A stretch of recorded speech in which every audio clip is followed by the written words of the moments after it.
आज लाईव्ह येण्यामागचं कारण आता रात्री 12:30 वाजत आले आणि आता एवढं उशिरा मी ज्या प्रभाग क्रमांक 38 मध्ये निवडणूक लढवतोय त्या प्रभागाचा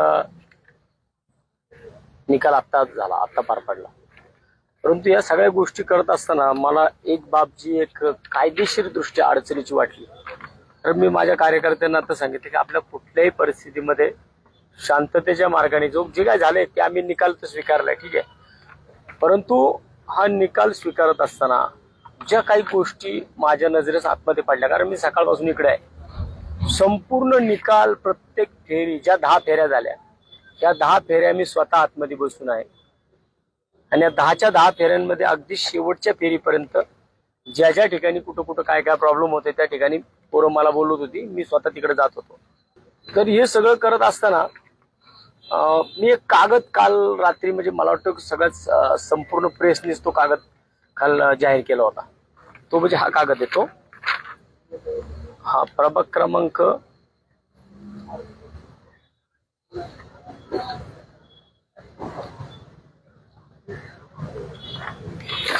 आता काय माहिती का, याच्यामधून कितपत फायदा होईल काय होईल या गोष्टी आता तो विषय संपलेला आहे. परंतु ज्या काही गोष्टी इथं समोर आल्यात त्या गोष्टी तर मला वाटतं की नागरिकांसंग बोलणं गरजेचं आहे. आता अनेक ठिकाणी निकाल झाले, चुकीचे निकाल झाले म्हणतात असं लोक. काही ठिकाणी कार्यकर्त्यांनी आंदोलनं केली, काय बंद पाडापाडी केली, बऱ्याच काही गोष्टी झाल्या. पण मी माझ्या कार्यकर्त्यांना सांगितले की आपल्याला कोणत्याही परिस्थितीमध्ये, मी स्वतः म्हणजे अनेक लोक घरात बसून निकाल बघतात, परंतु मी जागेवरती असतो. मी 15 वर्ष झालं, ज्या वेळेस निवडणूक होती त्यावेळेस मी आतमध्ये असतो, ज्यावेळेस काउंटिंग चालू असतं त्यावेळेस मी आतमध्येच असतो आणि आज सुद्धा मी नेहमीप्रमाणे काउंटिंग आतमध्ये होतो. माझ्यामध्ये आणि भारतीय जनता पार्टीच्या उमेदवारामध्ये अतिशय कमी अंतर राहिलं होतं. म्हणजे मला वाटतं की चौथ्या पाचव्या नाही, नितीनला बोलव पुढं, 4-5व्या फेरीला मला साधारण 1000 मतांचं लीड होतं माझ्यावरती, 1000 मतांचं. आणि 5व्या-6व्या फेरीला ज्या टायमाला मतदान मोस्टली काउंटिंग चालू झालं त्या टायमाला हे 1000 मतांचं लीड तुटून मी पुढे लीड दिलं. कारण त्या टायमाला कात्रज संतोषनगर भाग जो माझा सच्चाई माता मंदिर परिसर आहे या परिसरातलं काउंटिंग चालू झालं होतं आणि त्या ठिकाणचं काउंटिंग चालू झालेलं असताना मला जे काही 1000-1100 मतांचं लीड होतं ते तुटलं आणि मी 1000-1100 मतांचे लीड तोडून मी 500 मतांचे लीड दिलं.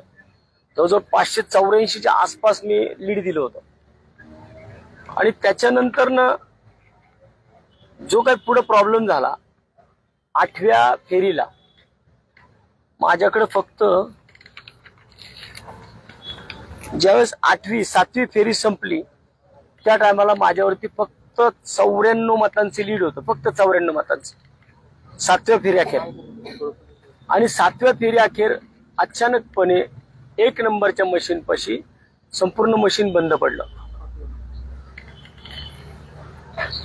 1 नंबरच्या मशीनला मशीन बंद पडलं. मला तिकडे बोलवण्यात आलं, मला बोलून मला सांगितलं की साहेब हे मशीन बंद पडले. पोरांनी जागेवरती ऑब्जेक्शन घेतलं, आम्ही मशीन बदलू देणार नाही म्हणून. तर त्या संबंधित जे कोणी तिथं प्रांत ना, काय नाव त्यांचं, रांजणे साहेब, ते रांजणे साहेब स्वतः खाली आले आणि त्यांनी मला रिक्वेस्ट केली की थोडं तुम्ही मशीनला प्रॉब्लेम झालाय तर आम्हाला सिम बदलू देत.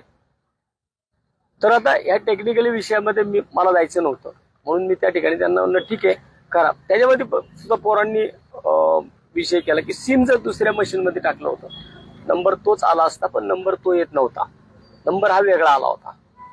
आणि त्याच राऊंडला, म्हणजे ज्या राऊंडला मला फक्त 74 मतांचे लीड राहिलं होतं त्याच राऊंडला मला 740 मतांचे लीड पडलं 8व्या राऊंडला. आणि 9व्या राऊंडला पुन्हा एकदा तिथं आम्ही काउंटिंग केलं,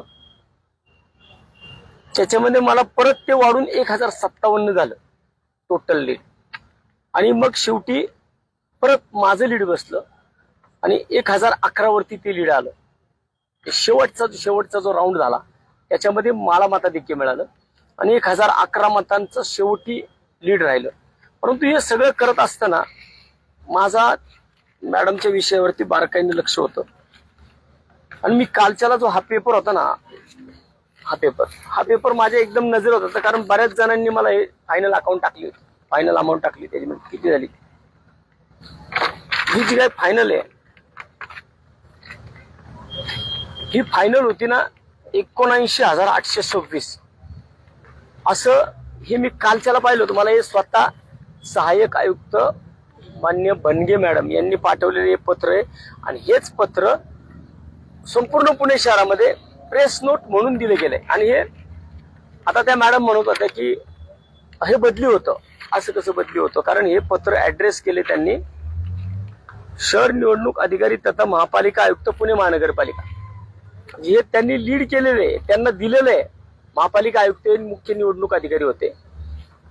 अतिशय जबाबदारीने त्यांनी इकडे सही केली आणि सही करून त्यांनी आयुक्तांना हे पत्र दिलं. ही प्रेस नोट दिली आहे आणि मला हे जे मिळालं हे रात्री उशिरा मला मिळालं. मी ज्यावेळेस बनगे मॅडमला म्हटलं की आज फायनल आलं का, किती मतदान झालं, काय झालं म्हणून, तर त्यांनी मला हे पाठवलं. याचीच आता ही प्रिंट आहे. मग माझा एक प्रश्न मॅडमला मी आता केला की 79,826 हे तुम्ही म्हणले सकाळी 7:30 ते 5:30 या कालावधीमध्ये प्रभाग क्रमांक 38 मध्ये 79,826 मतदान झालं. आणि ज्यावेळेस मॅडमनी फायनल डिजिट सांगितलं आता, म्हणजे जर तुम्ही कालच्याला जी प्रेस नोट केली ना 79,000ची, 79,826 ची जर तुम्ही फायनल प्रेस नोट केलेली आहे, जी की तुम्ही जबाबदारीने पत्र मान्य आयुक्तांना दिलेलं आहे. आयुक्त हेच मुख्य होते त्याच्यामध्ये ना, निवडणूक अधिकारी म्हणून. इथं यांना जो तुम्ही 79,826 पत्र दिलं आणि ज्या टायमाला मॅडमनी शेवटचा आकडा, मी मुद्दामून एकदम मी नितीनला सांगितलं होतं की माझ्या लक्षात आलं की काहीतरी आकड्याला घोळ होतोय, कारण त्यांनी अचानकपणे मला जे आकडा सांगितला होता तिथं, म्हणजे जो माईकवरती सांगितला त्यांनी,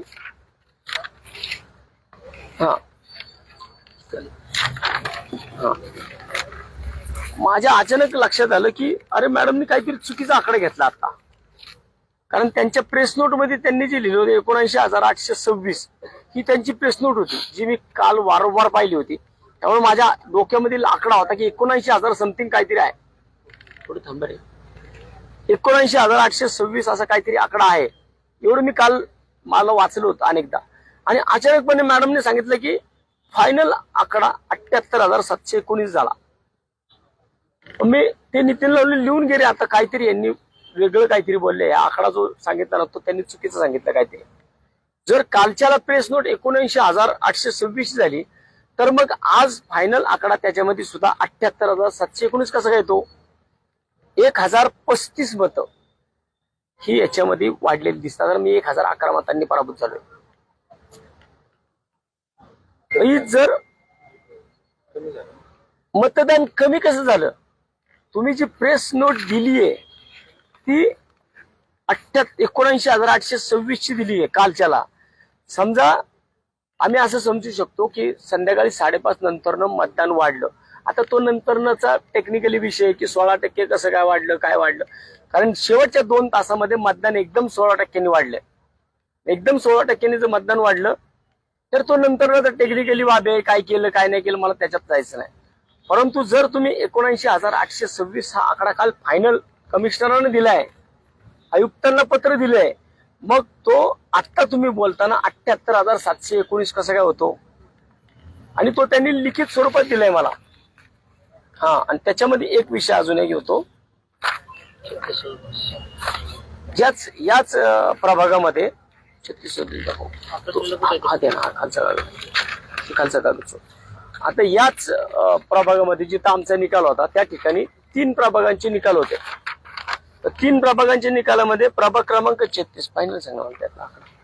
प्रभाग क्रमांक 36 प्रभाग क्रमांक 36 याच्यामध्ये त्यांनी जो कालच्याला प्रेस केली होती, ही तीन प्रभागांची प्रेस आहे. परत एकदा सांगतो, 3 प्रभागांची प्रेस आहे, 36, 37 आणि 38. या प्रभाग क्रमांक 36 मध्ये जर त्यांनी आकडेवारी दिली आहे एकूण 44,264, किती? 44,264 ही आकडेवारी त्यांनी दिलेली आहे.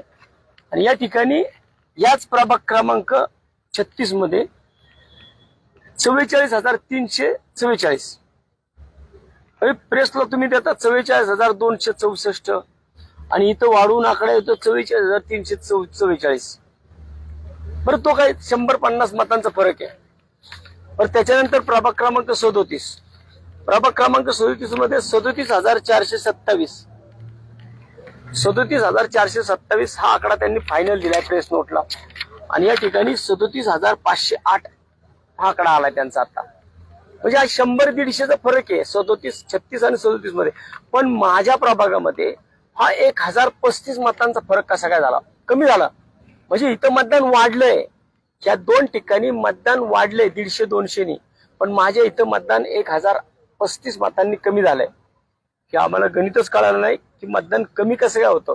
कारण 5:30 नंतर जर तुम्ही सांगितलं 5:30 पर्यंतची आकडेवारी आहे, ही आकडेवारी जर 5:30 पर्यंतची असेल तर ती नंतर वाढली पाहिजे ना. पण ती वाढणार न वाढता ती तुम्ही अशा प्रकारे त्याची प्रेस नोट केली. आणि प्रेस नोट केल्यानंतर सुद्धा इथे एक प्रॉब्लेम दुसरा असा झाला,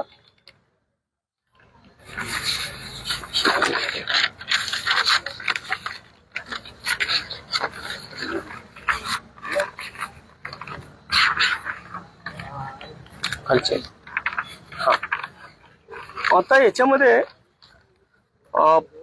ज्या वेळेस 7 नंबरचा राऊंड चालू होता, 8वा राऊंड चालू झाला, 8वा राऊंड चालू झाला त्या टायमाला मला फक्त 94 मतांचं लीड राहिलं होतं, फक्त 94 मतांचं. अजून 9वा आणि 10वा हे 2 राऊंड, 8वा 9वा 10वा 3 राऊंड शिल्लक राहिले होते. म्हणजे 7व्या राऊंड पर्यंत मला फक्त 94 मतांचे लीड राहिलेलं होतं. आणि ही त्यांची आकडेवारी आहे, ही माझी नाहीये. ही 94 मतांची आकडेवारी ही निवडणूक आयोगाची आहे, ज्या तिथं आरो मॅडम होत्या त्यांची आहे की मला फक्त 94 मतं कमी पडली होती 7व्या. 8वीला ज्या टायमाला तिथं मला त्यांनी त्या प्रांतांनी बोलवलं की हे प्रॉब्लेम झालाय, इथं मशीन बंद पडली आहे, त्यामुळं तुम्हाला ह्याला दुसऱ्याच सिम टाकावं लागेल. आणि बरोबर त्याच राऊंडला तो राऊंड संपूर्ण थांबवण्यात आला होता, एक नंबरचाच इथं गोळ झाला होता म्हणून. तर त्याच्यानंतर बरोबर मला त्या राऊंडला 8व्या राऊंडला मला 740 मतांचं लीड पडलं. एवढं लीड मला अख्ख्या ह्याच्यात कुठंच पडलं नव्हतं. 740 मतांचं लीड मला एका राऊंड मध्ये कुठंच पडलं नव्हतं. हे पहिल्यांदाच मला राऊंड 8व्या नंबरच्या राऊंड मध्ये मला 740 मतांचं लीड पडलं. त्याच्यानंतर ते लीड दुसऱ्या राऊंडला पण अजून वाढलं, 350 मतांनी ते लीड वाढलं, तर ते 1057 झालं 9 राऊंड पर्यंत. आणि 10व्या राऊंडला जेव्हा जो फायनल राऊंड होता, त्या फायनल राऊंड मध्ये मी पुन्हा एकदा जवळजवळ 50 ते 60 मतांनी ना 45 मतांनी मी परत आघाडीवरती गेलो. सांगायचं हे एवढंच आहे की अशा प्रकारे जर निवडणूक होणार असतील ना तर मग चांगली लोक राजकारणात राहणार नाहीत. आज या ठिकाणी जर आपण पाहिलं, मला वाटते हा जो मी काही संशय व्यक्त करतोय हा सगळ्याच उमेदवारांनी घेतला पाहिजे. कारण मला वाटते सगळेजण आपले हारलो पडलो म्हणून निघून गेले होते बाहेर. लीड पण तशाच प्रकारचं होतं प्रत्येकाला, पण माझं तसं नव्हतं. माझ्या जनतेवरती पूर्णपणे विश्वास होता. मला माहिती होतं की मी मशीन सुद्धा हरवू शकतो, परंतु शेवटी मशीननीच घात केला आणि शेवटच्या 8व्या 9व्या 10व्या या राऊंड मधल्या मशीन बंद पडल्या. आणि 2 मशीन त्याच्यामध्ये एक नंबरच्या ह्याच्यावरती आणि 4 नंबरच्या ह्याच्यावरती ज्या 2 मशीन होत्या 2 मशीन बंद पडल्या. आणि डायरेक्टली या मशीन बंद पडल्यानंतर त्या मशीन मधलं सिम काढून दुसऱ्या मशीन मध्ये टाकलं आणि त्या मशीन चालू केल्या. त्यामुळे हा सगळा घोळ झालाय. माझा फक्त निवडणूक आयोगाला आणि आयुक्तांना असेल किंवा समथिंग अजून जे कोणी असतील त्या सगळ्यांनाच माझा प्रश्न आहे की सगळ्या उमेदवारांनी ह्या गोष्टीकडे नीट पाहिलं पाहिजे. कारण एखाद्याचं आयुष्य 5 वर्षांनी मागे जातं, बाकी काही नाही. कारण एक तर पहिली 4 वर्ष विना निवडणुकीची काढली होती, तरी सुद्धा काम करत होतो आम्ही. आणि आज जे काही झालं, ज्या गोष्टी झाल्या त्या आम्ही स्वीकारल्या. असंच सुद्धा काही कुणाच्या चुका झाल्या असतील, गाववाल्यांच्या चुका झाल्या असतील, त्याच्यामधून 2-3 उमेदवार एका ठिकाणचे आले, 50,000 मतं तिघांमध्ये विभागली गेली, म्हणून या सगळ्या गोष्टी. पण ही जी काय आकडेवारी आहे ना, ती आकडेवारी घातक की 1035 मतं माझी कमी होतात एका राऊंडमध्ये. सगळ्या राऊंडमध्ये मिळून 1035 मतं कालच्या प्रेस नोटमध्ये कमी होतात आणि 1011 मतांनी बरोबर माझा पराभव होतो. हे कुठेतरी मनाला चटका लावणारे विषय. म्हणून म्हटलं की मी आतापर्यंत सगळ्या गोष्टी तुमच्यासंग शेअर करत आलो, या पण गोष्टी शेअर केल्या पाहिजे. आता याच्यामध्ये मला जो काही कायदेशीर बाबी ज्या करायच्या ते मी आता इथून पुढे एखादा कायदेशीर सल्लागार घेऊन त्याच्यामध्ये जे काही मला करायचं असेल निवडणूक आयोगाच्या विरोधामध्ये, आयुक्तांच्या विरोधामध्ये मी ते करेल. परंतु माझी सगळ्याच कार्यकर्त्यांना एक हात जोडून विनंती आहे, कृपया कुणी इतर ठिकाणी ज्या गोष्टी झाल्या त्या गोष्टी कुणी करू नये, कुणी त्या भानगडीत पडू नये. जे जिंकले ते जिंकले. आपण पराभव हा ईव्हीएमनी केलेला आहे, आपला पराभव असा होऊ शकत नाही. कारण 1011 मतं आणि 1035 मतं हे जे काही प्रॉब्लेम आहे ना, हा 1035 मतं मला बरोबर माझी कमी होतात सगळ्या मशीन मधली आणि 1011 मतांनी माझा पराभव होतो. आणि शेवटी या सगळ्या गोष्टी आयुष्यामध्ये चालत असतात. पण ठीक आहे, आपण जे काही आपली कायदेशीर लढाई असेल ते आपण पुढं लढूया. पण मला जो काही मला विश्वास इथे मिळाला ना की आज 20,000-21,000 मतं मला पडली. जोक नाहीये की सत्ताधाऱ्यांच्या विरोधामध्ये 21,000 मतं. मला मागच्या टर्मला 12,500-13,000 मतं होती आणि आता मला या ठिकाणी 21,000 लोकांनी माझ्यावरती विश्वास ठेवला आहे. तेव्हा 21,000 मतं ही काय 21,000 लोकांचे आशीर्वाद हे काय कमी नाहीये. आणि हा दुसरा एक विषय राहतो त्यामध्ये बरोबर. आता एक टेक्निकली बाबा अजून आहे बघा की आम्ही तू कुठे लिहिलं आम्ही कुठलं नाही का 4 त्यांनी लिहून घेतले तू लिहून घेतलेलं ते हे नाही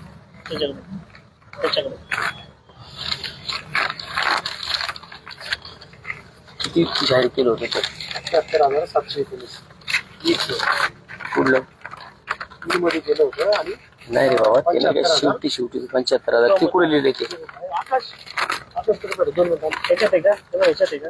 नाही माझ्याकडे त्याच्याकडे त्यांनी आकडा ह्याच्यामध्ये बघा आपल्याला एक सांगितलं होतं सगळ्यांना कदाचित प्रत्येक जण 19-20 लाख लोकांनी मतदान करायला गेले होते आणि प्रत्येकाला सांगितलं जात होतं की तुम्ही 5ही बटणं दाबल्याशिवाय तुमचं मतदान पूर्ण होणार नाही.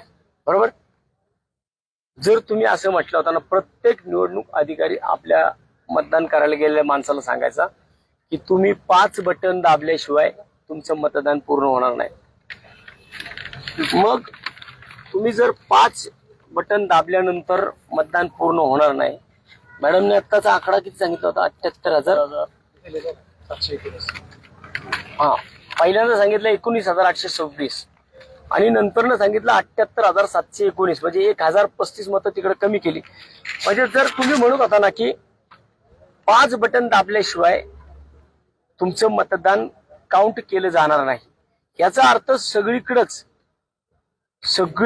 म्हणजे ह्या प्रभागातल्या 5ही गटामध्ये अ ब क ड ई या ठिकाणी सगळीकडे 78,719 मतदान होणं गरजेचं होतं. बरोबर ना. कारण 5 बटन दाबल्याशिवाय तुमचं मतदान पूर्ण होत नाही असे अधिकारी म्हणत होते. याच्यामध्ये मला कुणीतरी समजून सांगितलं पाहिजे ना बाबा की मग असं कसं काय झालं.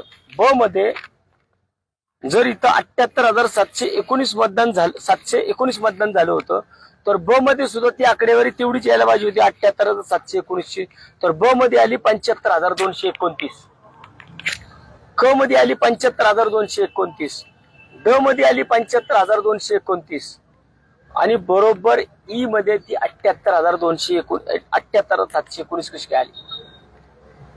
3 हजाराचा डिफरन्स पडलाय. आणि हे स्वतः मॅडमनी त्यांनी असेल ना, त्यांनी रेकॉर्डिंग असेल, त्यांचा कॅमेरे होते तिथं सगळे. कारण आम्ही सगळे लिहून घेत होतो शेवटचं. कारण मला माहिती होतं, मी अनुभव घेतलेला होता मागं, की शेवटच्या ज्या फेऱ्या असतात ना त्या फेऱ्यांमध्येच नेमका प्रॉब्लेम होतो.